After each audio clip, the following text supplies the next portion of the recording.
أعوذ بالله من الشيطان الرجيم. بسم الله الرحمن الرحيم.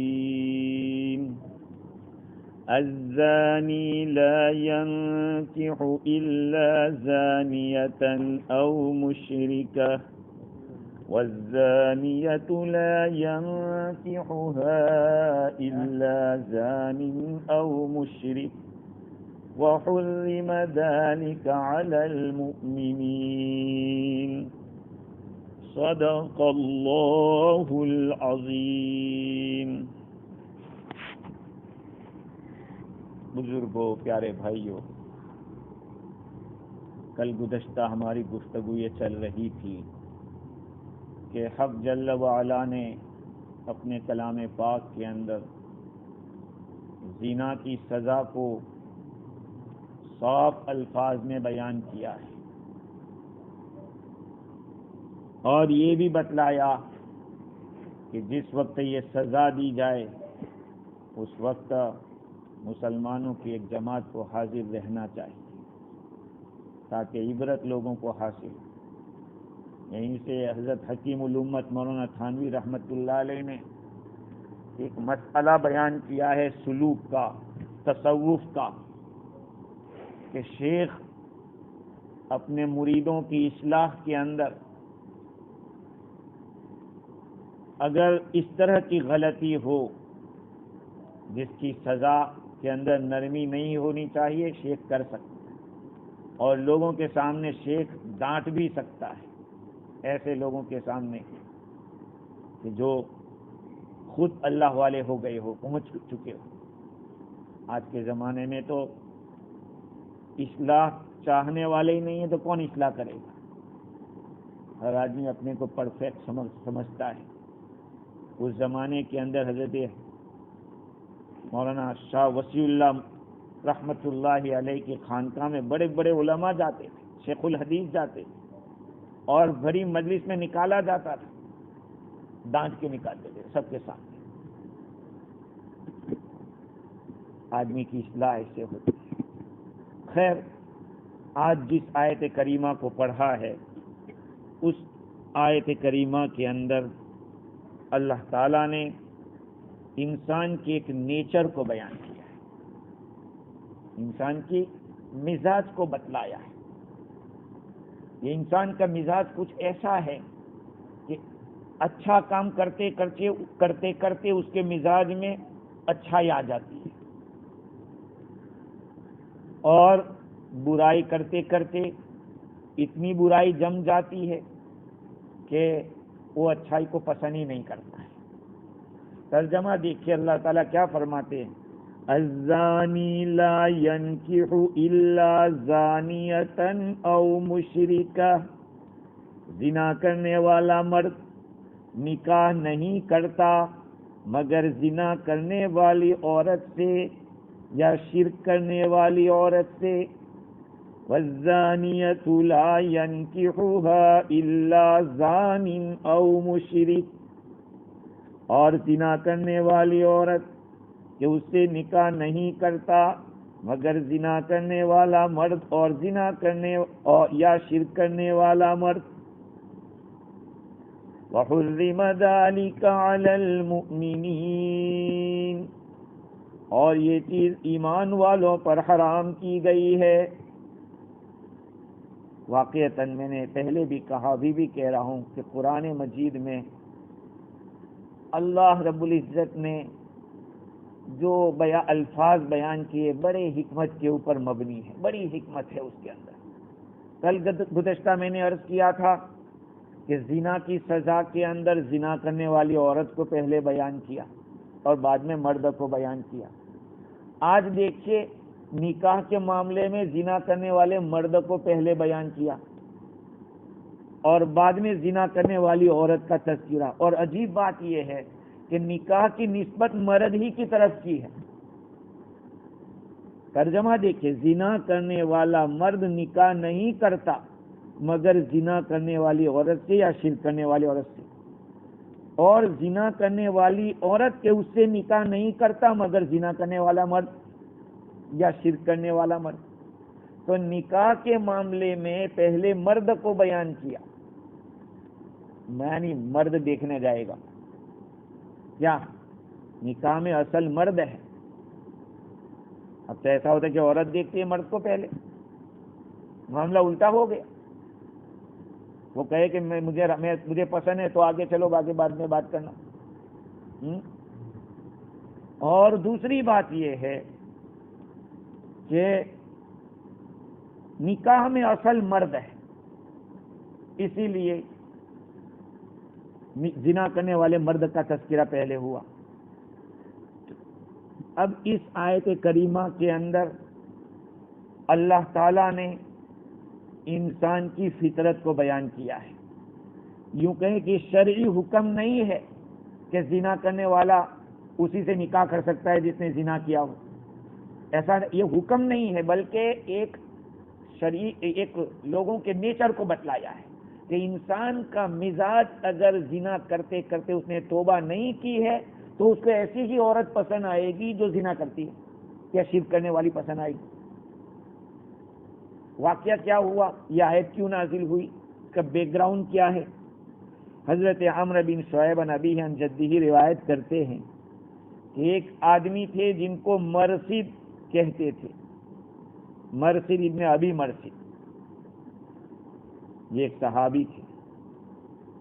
ان کا کام یہ تھا کہ مکہ مکرمہ میں جو مسلمان قیدی ہوتے تھے، کسی کے یہاں غلام ہے تو یہ چپ چاپ جاتے ان کو اٹھا کے لے آتے، مدینہ پہنچا دیتے تھے، یہ کام کرتے تھے. ایک عورت مکہ مکرمہ میں تھی جس کا نام عناق تھا. عناق یہ ان کی گرل فرینڈ تھی، دوست تھی ان کی پہلے زمانے کی.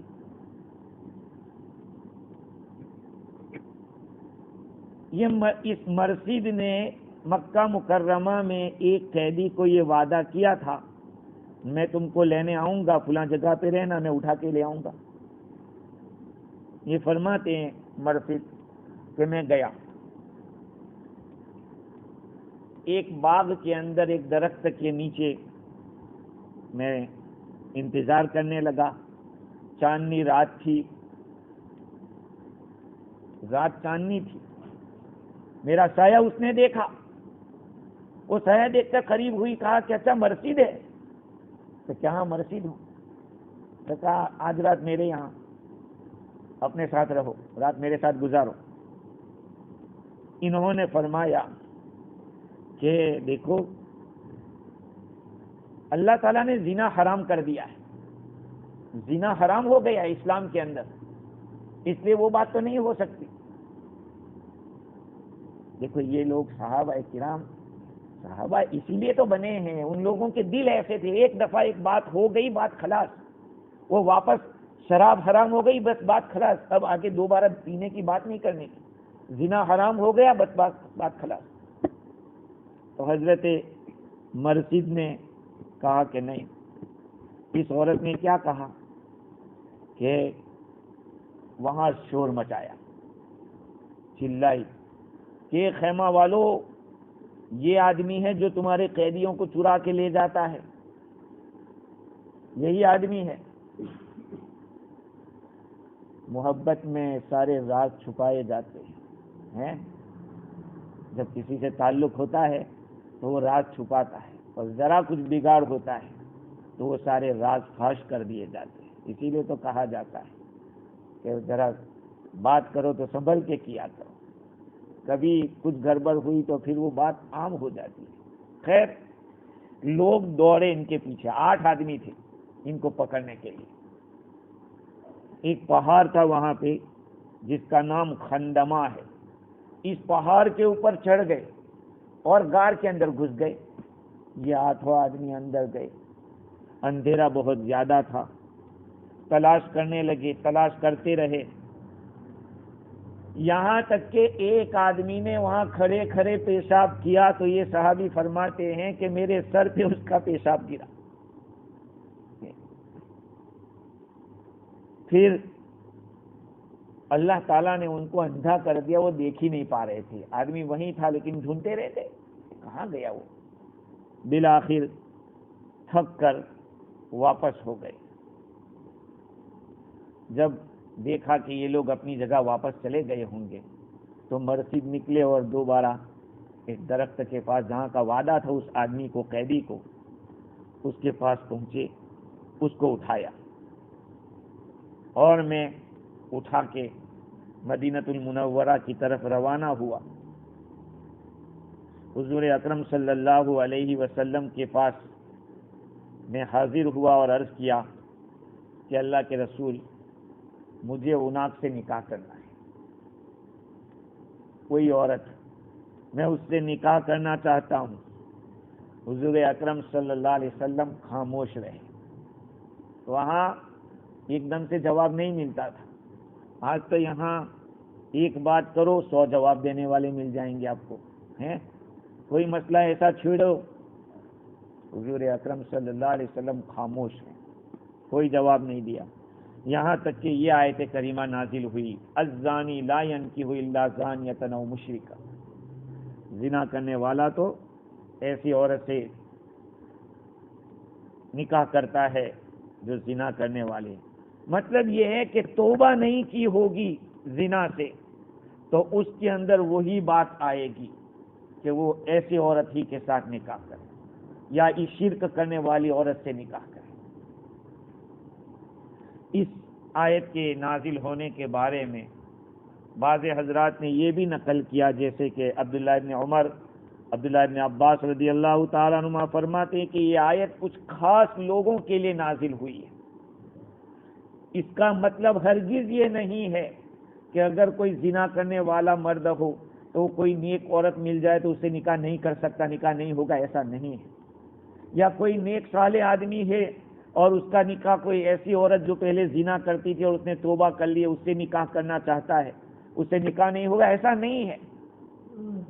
یہاں پر صرف یہ بتلایا گیا ہے کہ جو زنا کرتا ہوگا اس کا نکاح کا جو ارادہ ہوگا ایسی ہی عورت سے ہوگا جو زنا کرتی۔ اصل میں زنا کرنے والے عورتوں سے نکاح کو کیوں منع کیا جا رہا ہے؟ کیونکہ یہ فاسقوں کے ساتھ مشابہت ہے۔ بے دین لوگ ہوتے ہیں وہ اس طرح کے دھندے کرتے ہیں، اور اس کے ساتھ ساتھ آدمی تہمت کا نشانہ بنتا ہے۔ کوئی عورت اس طرح کی فیمس ہو دھندا کرنے میں اور کوئی سیدھا آدمی نکاح کر لے تو لوگ یہی کہیں گے کہ اس کا بھی کچھ رہا ہوگا، کہیں پہلے ملے ہوں گے، یہ بھی اس کا پہلے کسٹمر رہا ہوگا، ایسی بات ہو لوگ تہمت کے اندر تہمت میں سے جائیں گے، تہمت کریں گے۔ اور حدیث میں منع ہے، اتقوا موازی التہم، تہمت کی جگہ سے بھی بچو۔ شراب پی جا رہے وہاں آپ اگر جائیں گے اور وہاں سے نکلیں گے تو لوگ بات کریں گے یہ بھی شراب پیتا ہے، ہم نے اس کو بھی دیکھا ہے یہاں سے آتے ہوئے۔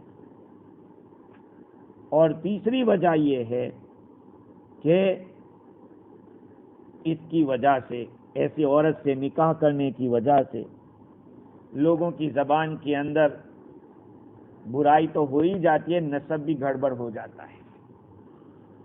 ایسی عورتوں سے جو نسب چلے گا، ایسی عورت سے جو اولاد پیدا ہوگی، وہ اولاد بھی اسی طرح کی ہوگی جن کے اچھے اخلاق نہیں ہوگی۔ تو حضرت ابن عباس ابن عمر رضی اللہ عنہما یہ فرماتے ہیں کہ یہ خاص صحابہ کرام کے لیے نازل ہوئی۔ بات کیا ہوئی تھی؟ زمانے جاہلیت میں صحابہ کرام جب اسلام میں داخل نہیں ہوئے تھے تو ان کا کچھ عورتوں سے ایسا کنیکشن تھا، تعلقات تھے۔ اسلام آ گیا، اسلام آنے کے بعد زنا تو حرام ہو گیا۔ جب زنا حرام ہو گیا تو دیکھا کہ ہم لوگ غریب ہیں اور وہ عورتیں جن سے ہمارا تعلق تھا ان کے پاس تو بہت پیسہ ہے، تو چلو انہی سے نکاح کر لیتے ہیں، تو وہ ہمارے پاس خرچ کرے گی، ہمیں پیسہ بھی مل جائے گا اور بھی کچھ ہوتا رہے گا اپنا جو کام ہے۔ یہ بات صحابہ کرام نے سوچا، اللہ تعالیٰ نے یہ آیت کریمہ نازل فرمائی۔ صاحب جلالین فرماتے ہیں کہ فقراء مہاجرین نے یہ جب ارادہ کیا کہ ان مشرکین کی جو زانیہ عورتیں ہیں وہ مالدار ہیں، ان سے نکاح کر لیں تاکہ وہ ان پر خرچ کریں، تو یہ آیت کریمہ حرام حرمت کی آیت نازل ہوئی کہ اس طرح کرنا حرام ہے، اور بعد میں یہ آیت منسوخ ہو گئی، وَأَنكِحُوا الْأَيَامَ مِنكُمْ وَالصَّالِحِينَ مِنْ عِبَادِكُمْ وَإِمَائِكُمْ، غیر شادی شدہ عورتوں کا نکاح کرا دو، اور تمہارے غلام اور باندیوں میں سے جو صلاحیت رکھتے ہو نکاح کی، ان کو بے نکاح مت رکھو۔ آگے فرمایا یکونوا فقراء یغنیہم اللہ من فضلہ، اگر وہ غریب ہے تو اللہ ان کو مالدار کر دے گا۔ میں بار بار اپنے نکاح کے بیان میں یہ کہتا ہوں کہ ہمارے یہاں معاملہ الٹا ہے کہ خوب پیسہ ہو جائے گا پھر نکاح کروں گا۔ قرآن کہتا ہے کہ نکاح کر مالدار ہو جائے گا، ہم الٹی چال چلتے ہیں کہ بھائی پیسہ ہو جائے گا، اپنا خود کا مکان ہو جائے گا اور کچھ بیلنس ہو جائے گا پھر شادی کریں گے۔ قرآن کہتا ہے کہ نہیں، اگر میاں بیوی غریب ہے تو اللہ ان کو بے نیاز کر دے گا، مالدار کر دے گا۔ خیر، اس آیت کریمہ کے اندر بعض علماء کرام نے یہ بھی لکھا ہے، جیسے کہ ابن ابی حاتم کی روایت ہے کہ مہاجری حضرات جب مدینہ منورہ تشریف لائے تو بڑی تکلیف کے اندر تھے، مشقت کے اندر تھے۔ مدینہ منورہ میں کچھ مہنگائی بھی تھی، مشقت بھی زیادہ تھی، اور بازار کے اندر کچھ عورتیں تھیں جو پیشہ کرتی تھی جسم فروشی کا، زنا کا، اور وہ اہل کتاب میں سے تھی، یہود و نصارہ اہل کتاب، اور بعض انصار کی باندیاں بھی تھی، انصار مدینہ ان کی بعض باندیاں تھی۔ تو ان لوگوں نے اپنے گھر کے اوپر ایک نشانی لگا دی تھی، ہر ایک آدمی نہیں سمجھ سکتا۔ جیسے نیوزی لینڈ کے اندر جہاں شراب ملتی ہے وہاں بھی کچھ ایسے جوتے لٹکائے جاتے ہیں، نگونا بھی جہاں جیسے ملتا ہے تو وہاں بھی کچھ نشانیاں ہوتی ہے کہ بھائی یہاں ملتا ہے، ایسے نشانی ہوتی ہے۔ تو وہاں پر یہ ان عورتوں کی نشانی لگی ہوئی تھی تاکہ پتہ چل جائے کہ یہاں اگر کچھ کام ہو تو اپنا پورا ہو سکتا ہے۔ اور یہ جو عورتیں تھیں وہ مدینہ منورہ کی بہت مالدار عورتیں تھیں، خود پیسہ ان کے پاس تھا، اور لوگوں کے ساتھ خیر بھی کرتی تھی، خرچ بھی کرتی تھی۔ تو یہ مہاجر مسلمین تھے، مسلمان جو ہجرت کر کے گئے تھے، ان میں سے کچھ لوگوں نے یہ رغبت ظاہر کی کہ ان عورتوں سے نکاح کر لیں تو پھر کچھ کرکی دور ہو جائے گی، مالی جو کمی ہے وہ دور ہو جائے گی۔ بعضوں نے حضور اکرم صلی اللہ علیہ وسلم سے مشورہ کیا، رسول اللہ صلی اللہ علیہ وسلم سے عرض کیا کہ یا رسول اللہ قد شق علینا الجہد ولا نجد ما ناکل، حضور تکلیف تو بہت زیادہ ہے اور ہمارے پاس تو کچھ ہے بھی نہیں کہ کچھ کھاوے۔ یہ مارکیٹ کے اندر کچھ عورتیں ہیں جو زنا کرتی ہے اہل کتاب میں سے، اور انصار کی کچھ باندیاں بھی ایسی ہے جو کماتی ہے، اگر ہم لوگ نکاح کر لیں گے تو ہمارے لیے کچھ خیر ہو سکتی ہے، ان کا جو پیسہ کمایا ہوا ہے اس میں سے بچا ہوا ہمیں کچھ مل جائے گا۔ اگر ہم مالدار ہو جائیں گے تو پھر ان کو چھوڑ دیں گے، تو ہم ان کو نہیں رکھیں گے، کوئی بات نہیں۔ اللہ تعالیٰ نے یہ آیت کریمہ نازل فرمائی جس میں فرمایا کہ نہیں، جو زنا کرتا ہوگا اس کی رغبت ادھر ہی ہوگی۔ اور نسائی شریف کی ایک روایت عبداللہ ابن عمرو رضی اللہ عنہ کی یہ ہے کہ ایک عورت تھی جس کو ام محزول کہا جاتا تھا، وہ اسی طرح کی بدکار تھی، کسی صحابی کے ساتھ اس کا نکاح کرنے کا ارادہ ہوا، ایک صحابی نے سوچا کہ اس سے نکاح کر لے، حضور اکرم صلی اللہ علیہ وسلم سے پوچھا تو حضور نے یہ آیت کریمہ سنائی کہ الزانی لا ينکح الا زانیۃ او مشرکہ، زنا کرنے والا مرد نکاح نہیں کرتا ہے مگر زنا کرنے والی عورت سے یا شرک کرنے والی عورت سے۔ دیکھو یہ ایسی بات ہے کہ آدمی کا اندر بدل جاتا ہے غلط کرتے کرتے، پھر اس کو وہی چیز اچھی لگتی ہے، اس کو اچھی چیز اچھی نہیں لگتی. جیسے کہ امام شافعی رحمۃ اللہ علیہ کے زمانے کی بات ہے کہ ایک بہت ہی زیادہ کالی عورت، بد شکل، گندی لگنے والی، اس سے بچہ پیدا ہوا، خوبصورت، بہت خوبصورت بچہ پیدا ہوا. تو لوگوں کو ایک اعتراض ہوا کہ بھئی کیا بات ہے، ایسی عورت کو ایسا اچھا خوبصورت بچہ پیدا ہوا، وہ کس آدمی کی ہمت ہوئی کہ اس عورت سے منہ کالا کیا؟ کون آدمی یہاں گیا ہوگا؟ اس کی تفتیش کی گئی، تحقیق کی گئی کہ آخر کون ہے وہ آدمی. تحقیق کرتے کرتے پتا چلا کہ ایک آدمی جو ایجوکیٹڈ ہے، لوگوں کی یہ اپلیکیشن لکھتا ہے، جو کوئی بھی جاتا ہے اپلیکیشن لکھتا ہے، اس کا چارج لیتا ہے اور بڑا اچھا دیکھنے میں خوبصورت لگتا ہے. اب تعجب ہوا کہ ایسے آدمی کا من کیسے لگا اس عورت کے ساتھ. تو پتا چلا کہ یہ انک پین سے لکھ رہا تھا، جب کبھی اس کے پین کا انک ختم ہو جاتی تھی تو گٹر کا پانی تھا، اس میں سے کچھ پانی ملا لیا کرتا تھا، گٹر کا پانی جو گندا تھا اس میں ملا کر اس سے لکھ دیا کرتا تھا. تو کہا کہ اس گندے عمل کا اثر یہ ہوا کہ اس کا جو دماغ ہے وہ بھی گندا ہو گیا. اب اس میں اچھائی اور برائی کا کوئی فرق نہیں کیا. اور یہاں اس وقت امام شافعی رحمۃ اللہ علیہ نے فرمایا لکل ساقط لاقط، ہر گری پڑی چیز کو کوئی نہ کوئی اٹھانے والا ہوتا ہے. تو دیکھیے شریعت نے ان ساری باتوں کا لحاظ اسی لیے رکھا ہے کہ آنے والی جو نسل ہو وہ اچھی ہو. چنانچہ حدیث ہے تخیروا لنطفکم، تم اپنے نطفے کے لیے اچھی عورتوں کا انتخاب کرو. فإن العرق دساس، اس لیے کہ نکاح کے بعد میاں بیوی کے رشتہ داروں میں سے کسی کی طرف بھی آدمی کی نس چلی جاتی ہے، جو نس ہے جس کو ہم لوگ رگ کہتے ہیں، رگ. حدیث شریف سے پتہ چلتا ہے کہ جو اولاد پیدا ہوتی ہے یہ اولاد ماں باپ کے کسی خاندان کے، اس بچے کے ماں باپ کے کسی خاندان میں سے کسی خاندان کی طرف چلا جاتا ہے. کہتے ہیں نا کہ یہ تو پھوپھی کی طرح لگ رہا ہے، وہ خالہ کی طرح لگ رہا ہے. تو یہ کیسے ہوتا ہے؟ یا اپنے چچا کی طرح لگ رہا ہے؟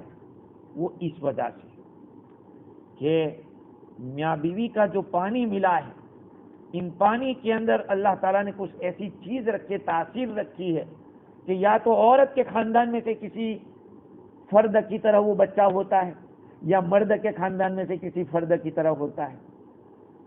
حدیث شریف میں اس کا بھی تذکرہ ہے کہ کس کا پانی زیادہ ہوتا ہے تو بچہ لڑکا ہوتا ہے، کس کا پانی ہوتا ہے زیادہ تو لڑکی ہوتی ہے. یہ ساری چیزیں ہیں حدیث میں. تو اللہ تعالیٰ نے ہماری نسلوں کی حفاظت کے لیے یہ انتظام فرمایا اور یہ بتایا کہ جو زنا کرنے والا ہوتا ہے اس کی رغبت وہ زنا کرنے والی عورت ہی سے ہوتی ہے یا شرک کرنے والی عورت. تو شرک والوں کا تذکرہ ہے تو شرک والوں کے نسب کا کوئی اتنا خیال نہیں رکھا جاتا. ان کے یہاں تو مقاصد کو دیکھا جاتا ہے، پیٹ پالنا ہوتا ہے، مال کمانا ہوتا ہے، اس لیے وہ تو کہیں بھی اپنی خواہش کو پوری کر لیتی ہے. خیر، خلاصہ کلام یہ ہے کہ قرآن پاک میں نکاح کے حلال اور جائز ہونے کی یہ شرط لگائی ہے کہ وہ عورت پاک دامن ہو، بدکار اور زناکار اور لوگوں کو آشنا بنانے والی نہ ہو. فَانْكِحُوهُنَّ بِإِذْنِ أَهْلِهِنَّ وَآتُوهُنَّ أُجُورَهُنَّ بِالْمَعْرُوفِ مُحْصَنَاتٍ غَيْرَ مُسَافِحَاتٍ وَلَا مُتَّخِذَاتِ أَخْدَانٍ. فَانْكِحُوهُنَّ، ان عورتوں سے نکاح کر لو ان کے گھر والوں کی اجازت سے اور ان کو ان کا مہر دے دو اچھائی کے ساتھ، اس حال میں کہ وہ عورتیں پاک دامن ہو، زنا کرنے والی اور در پردہ آشنائی کرنے والی نہ ہو، ایسی عورتوں سے نکاح کرو۔ ہاں، نکاح ایسی عورتوں سے کیا جاتا ہے۔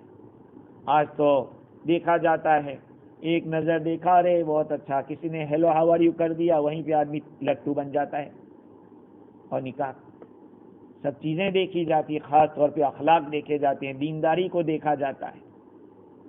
ایک جگہ ایک پڑھا لکھا آدمی، اب نام بولوں گا، مولوی ہی ہے، مدرسے سے فارغ ہے، وہ مجھ سے مشورہ کرنے لگا کہ ایک ہندو عورت ہے، وہ مجھ سے کہہ رہے کہ تم نکاح کر لو میرے ساتھ۔ تو میں نے کہا کہ تمہیں اسلام قبول کرنا پڑے گا، تو میں تیار ہوں۔ تو میں نے کہا یا دیکھو، یہ کچھ دن کا کھیل رہتا ہے، ہمارا تجربہ ہے یہاں کا، کیوں خاموں کا زندگی برباد کر رہے؟ بات یہی ہے کہ مسلمان عورتیں مر تو نہیں گئی ہیں، آدمی اللہ سے دعا بھی کرے۔ آج ہوتا یہ کہ آدمی اپنے آپ کو چینج کرنے کے لیے تیار نہیں ہے، اور خواب بڑے بڑے دیکھ رہا ہے۔ آدمی اپنے کو چینج نہیں کرتا کہ اپنی لائف سٹائل کو چینج کرے، اپنے کو دیندار بنائے، شریعت کے پر چلائے۔ ہر چیز کو دیکھا جاتا ہے، زبان کی نرمی، مزاج کی نرمی، دینداری، یہ ساری چیزوں کو دیکھا جاتا ہے۔ اور پھر آدمی یہ سوچتا ہے کہ نہیں، میں تو چینج نہ ہوں، لیکن میں اس طرح کی عورت سے نکاح کروں۔ پہلے آدمی اپنے آپ کو دیندار بنائے، اور پھر ایسے گناہوں سے توبہ بھی کرے۔ اگر زندگی میں ایسے گناہ سرزد ہو گئے ہو زناکاری کے، تو آدمی اس سے توبہ کرے، اور توبہ کے بعد پھر نیک صالح عورت کو تلاش کرے۔ اس آیت کریمہ میں حرام نہیں بیان کیا کہ ایسا نکاح حرام ہے۔ دیکھو، مسئلہ بار بار یہ آتا رہتا ہے میرے پاس کہ کیا زنا والی عورت سے اگر کوئی نکاح کر لے، یا کوئی عورت پریگنن ہے، اس سے نکاح کر سکتے ہیں کہ نہیں کر سکتے؟ آتا ہے یہ مسئلہ، بار بار آتا ہے۔ تو یاد رکھیں، جو عورت پریگنن ہے، پہلی بات تو یہ کہ جو کسی کے نکاح میں ہے اس کے ساتھ تو نکاح کر ہی نہیں سکتے۔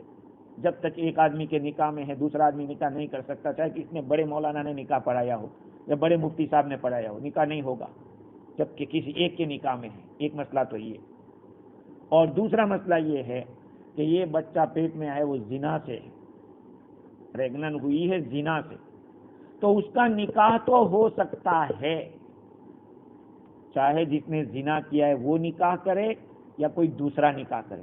اگر کوئی دوسرا نکاح کر رہا ہے تو اس سے صحبت نہیں کر سکتا، اس کے ساتھ صحبت نہیں کر سکتا، اس لیے کہ بیج کسی نے ڈالا ہے، پانی دوسرا پلا رہا ہے، وہ جائز نہیں۔